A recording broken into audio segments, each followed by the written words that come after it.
Hello, everybody. Welcome back to the Fetch Quest podcast, where we talk about video games and more. I'm your host for tonight, Brewer, and I am joined by my fellow co-host. Be quiet. What? Connor, what's up? Just talk quietly. But why? Listen, the IRS is on my ass right now, and if they know I'm here, we are both in deep shit. Why is the IRS after you? Shut up! Shut up! Sorry. Why is the IRS after you? I may have committed a teeny tiny, itsy bitsy, incredibly minuscule amount of tax evasion. What? Shut up! Connor, why would you do that? Because it was supposed to be funny. You know what? Yeah, I ain't gonna lie. That is actually kind of funny. I've committed tax evasion a couple times too. Hey, that's my. Let's go tax evasion. For legal reasons, that's a joke. IRS, please don't come after us. All right. Well, with that out of the way, welcome to the episode, everybody. I'm your host for tonight, Brewer, joined by fellow co-host Connor. Hello. And tonight, me and Connor are going to be talking about a fun little game, Turnip Boy Commits Tax Evasion. So, as you can tell, already a very interesting title. They tell you right away from the get-go what the game's about, and just how interesting of a title it is. But I guess we could just go a little story synopsis right now. So, it's kind of already in the title, but as you guessed, Turnip Boy Commits Tax Evasion. Turnip Boy is also just a little menace. He's kind of a chaotic, neutral character. Never says anything, but always defines himself by his actions, because one of the first things he does in a game is rip up his tax papers. The thing is, though, the mayor notices, and that leads Turnip Boy to going on a bunch of different little fetch quests for the mayor, so the mayor can pay back his debt for him. Or that's at least what the mayor is saying to him at the time, because who knows, he seems kind of fishy. He's got a big mustache. Put politicians try not to be corrupt challenge impossible. Yeah, try not to be corrupt challenge. Very funny. But yeah, the game never takes itself very seriously, as you can tell by the title and the beginning of the plot. So it leads to, it's just a fun little adventure. Just takes a couple hours to beat. Just has some funny little gag humor, some references here and there. Very simple gameplay, but for what it is, I enjoyed it. What about you, Connor? Yeah, same here. I thought it was really good for being how short it was. I thought the art style was really cute. I really liked the music. I thought the writing was great. And just the overall gameplay and stuff, that was also pretty good too. Yeah, it is. It is a top-down Zelda-like, which, like, it does make sense, I guess, why there's so many fetch quests, because that's kind of what Zelda games had a lot with the top-down games, like a shit ton of fetch quests. Did you just say fetch quest? I did say fetch quest. Man, what is that the name of, though? I can't remember. The one gif of that guy pointing at the TV and he's like whistling, like, man, that sounds like a really good name for a podcast, man. Yeah. Okay, other than smothering ourselves up, though, tool system is very cool in the game. Like we mentioned, it's a top-down Zelda-like, so while you do have your basic sword combat in the game, and you have your hearts, enemy bumps into you, lose a heart, you know the gist of it, you do also just have some interesting tools. You have a couple of them, like just, the bombs, so like classic Zelda items. And then, a hazmat suit, which lets you walk in bad environments. But then you have stuff like a potted portal, which like shoots out little portals that you can like throw stuff into and it'll come out the other end. So you're literally just you just have Portal in the game, which is pretty cool because Portal's a really good game in itself. But yeah, it's usually just a bit of a puzzle game, I'd say, right, Connor? Yeah, I'd agree too. It doesn't really.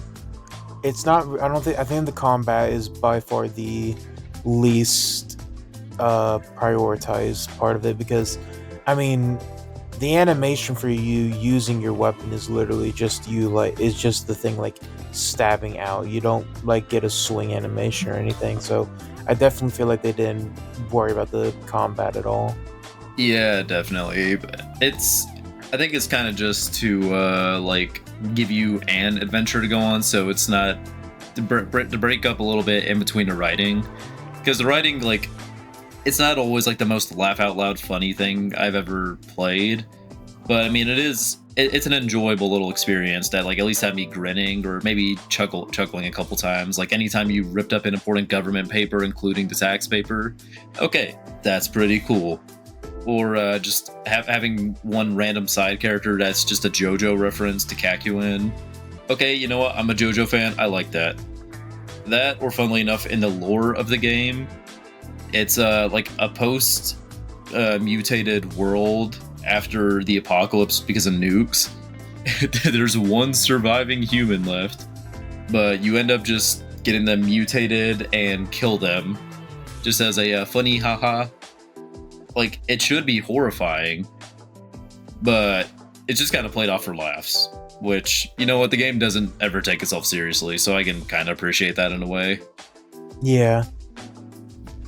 Yeah, I think it's just kind of neat. I think with neat little game. Yeah, what's a moment you really like in a game, Connor? Man, that's really hard for me because I actually really like a lot of the moments. Because again, as you said, the dialogue, I actually thought it was pretty funny. Again, not the funniest game I've ever played, but I thought it was mostly funny all around. I think. Yeah. Honestly, one of my favorite moments is when you take the one lady, I think her name's called like Cran or something. Yeah, Cran. When you give her back the one cat that she was missing, and she gives you that drawing of you but as a waifu, and you rip it up. And then she talks to you, and then you can talk to her afterward. And she's like, "Oh, did you not like my drawing?" And Turnip Boy is just like, "Stop." Like, he literally just says stop, and it's the only time he speaks in the entire game. And it's really funny. Just stop. Yes, just stop. Stop.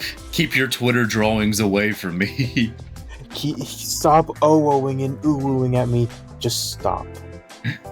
Yeah, I got like some other funny stuff too in the game, like how Turnip Boy, like, he's usually just a deviant, so like he'll just be committing crimes left and right, which does make sense because in the lore of Turnip Boy, he is the heir to the Don Turnipchino family, a long line of Turnipchino like just criminals, which is kind of neat considering the fact that Turnip Boy is also 5 days old, like not 5 years old, 5 days old. It's very funny. Yeah, definitely.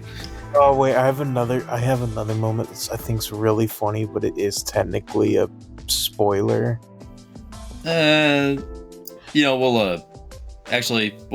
keep it hidden for now because again, 2-hour game, so you guys should definitely go play it for yourself. Though I will say if it's on sale, because it is a little pricey for how short it is. Like I hate to say that because again, indie devs, but it was a very, very short game. Though to their credit, I will say, later on in the game's life, they did add an update for something called the Limitless Line, which was basically a roguelike mode.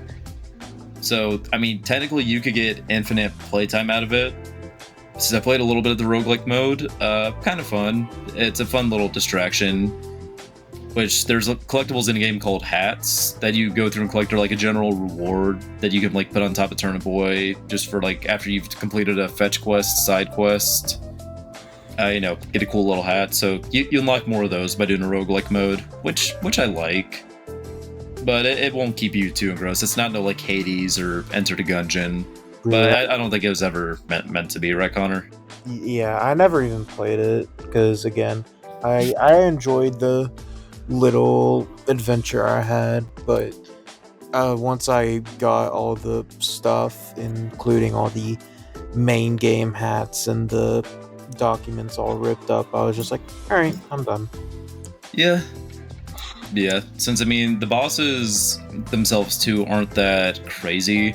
I mean, I like kind of the puzzle aspect of them, to where like you're trying to like figure out how to hit the boss's weak spot sometimes with just like using the items around you.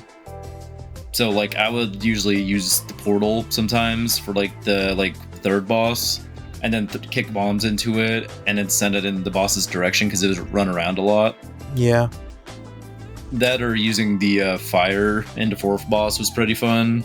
Yeah. And then the culmination of everything for the final boss was pretty nice as well. Yeah, it was really fun. I have a question for you, Brewer. Mm-hmm. What was your favorite hat? Favorite hat? That is a toughie. I did like the top hat a lot. Like I just thought the little goober menace wearing a top hat was just neat for some reason. Yeah, mine. Okay, mine technically is a DLC one. Okay. But I thought it was really funny. It's the cat ears one. I thought it was very fun. My second favorite. Oh yeah. My second favorite one. I just remembered. There's the shredded tax papers hat. That one's also great. I think my second favorite one is probably the scissors, where you just make yourself bald. Yeah. I like the fedora, just kind of funny, just because when you get it, in the dialogue for it just says "milady," so it's just referencing that one little thing on the internet. Yeah, it's real fun. Which I will say, yeah, is a bit aged, and by a bit, I mean like it's fucking been expired for 20 years. But you know what? A 2-hour game, I don't care. You know what? Just use whatever little references you want in your humor. Yeah, and that is something that about the humor that I think at least for us right now, is why we didn't find it super funny, is because a lot of it was like very of its time internet humor with like as we said before, the character of Cran using oh woes and ooh woos and all that stuff that used to be pretty big. Yeah, maybe a lot of the JoJo references as well. Though I don't give a damn because I love JoJo's. References are timeless because it's a popular anime. No, I know, but like they were definitely a lot bigger back then. That or just even mentioning is that a JoJo reference was kind of a thing within itself. Yeah. I don't know. Also, again, it's humor. Like it's hard to describe because you kind of just gotta play it for yourself. Like it is kind of just funny seeing them rip tax papers up in front of you. Yeah. And then getting the reveal of the Turnipchino family and seeing the whole family portrait, I guess. That, or we did mention, it's a post-apocalyptic world because of nukes. You can't just find a nuke, and Turnip Boy being the menace he is, you can just fucking set it off if you want to. Like, I mean, you'll get a game over immediately, but it's very funny the cut you get from seeing the nuke and then just having the intrusive thoughts that say, should I set off the nuke that is right in front of me? How did you set it off? I never found that out. You know, it's been a while since I played, so I can't remember, but I was like, I want to set this off. And then I did, and then it went kaboom. Okay, because there is, I feel like we're nearing the end, so I feel like what, I guess like a brief spoiler right here. Mm-hmm. I mean, it's a 2-hour game, so I'm not like expecting like, the most. I mean, if you don't want to get spoiled yourselves, guys, everyone who's watching, I guess click off and go play it yourself real quick. Again, yeah, it's like 3 hours. If you're a completionist, like that's 3 hours. It's like 2 hours if you're just doing main stuff. Mm-hmm. But the second moment I was referring to earlier is when if you rip up all the documents and fight the final boss, after you beat him, he'll go into a second phase.